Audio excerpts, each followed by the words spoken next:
Assalamualaikum and very good day. My name is Muhamad Amirul Radzi. Hi, my name is Muhammad Amirul Hafiz bin Shafie. Hi, my name is Siti, Najwa, Binti, Bustamam. Hi, my name is Sofea, Binti, Yusop. So today, me and my friend wants to share with all of you the safety, first attitude, and standard safety procedure for kayak. Let's go! First of all, we need to wear personal flotation device (PFD) to ensure our safety. So this is the proper way to wear PFD. This is the basic PFD or life jacket. First thing first, install the safety jacket buckle. Make sure it is not too tight and not too loose. The next buckle is to ensure that your life jacket or PFD are not float too high from your body if any accident happens while doing kayak. This life jacket also got whistle if any hazard happens or you need help, you can blow the whistle. Next, this is showing the wrong way to lift the kayak. The correct way to lift the kayak is crosswise, as the person in front should be on the left and the person behind should be on the right. After that, I will explain about the proper way to enter the kayak. This is the correct way to enter the kayak. The heavier person need to board the kayak first so that the kayak is more stable and the percentage for the upside down kayak is less. And then one of them has to hold the kayak so that his partner can enter the kayak safely. Repeat this step for another partner to enter the kayak. Then, the person in the back plays a very important role when kayaking.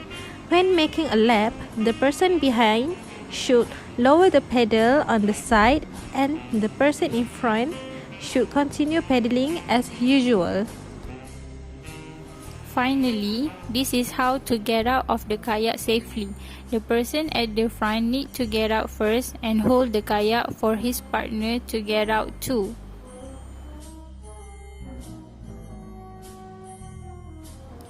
So now I will talk about rules and regulation for kayak. First, the personal flotation device PFD rule.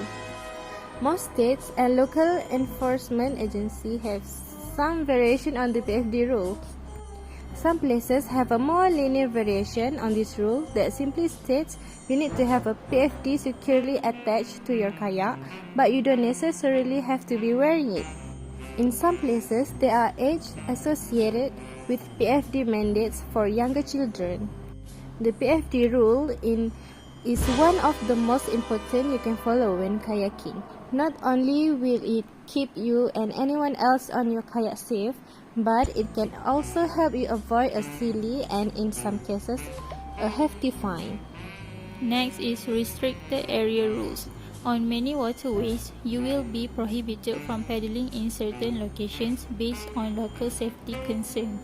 This should be the result of shallow water, dangerous currents, shipping channels, or other obstacles or hazards that could be dangerous for kayakers.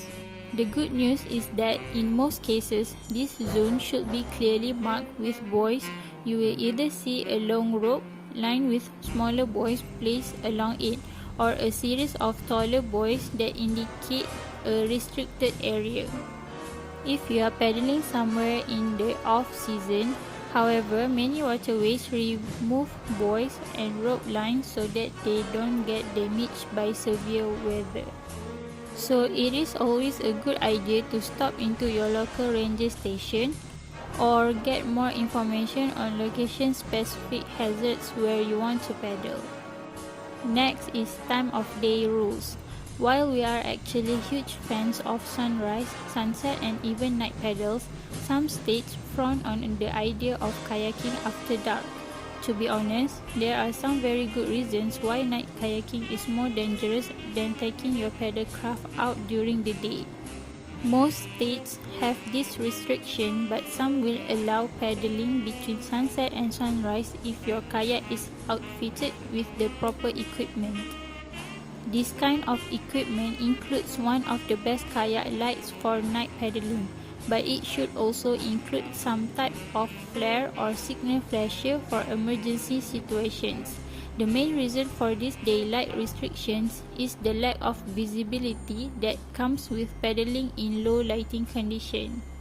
For that reason, some states also restrict paddling in other low visibility conditions. On mornings, when a dense, heavy fog sits over the bay where you regularly paddle, for example, you might not be able to go out like you normally would. Last but not least, education and instruction rules. If you head down to your local beach to rent a kayak, you may be surprised if the kayak vendor starts to give you some basic instruction on how to kayak. Even if you know what you are doing, many personal watercraft (PWC) operators are required by law to provide basic paddling instructions with each PWC rental. If you are a beginner and you have very minimal kayaking experience, you should be aware of this law when you go out to rent a kayak on vacation.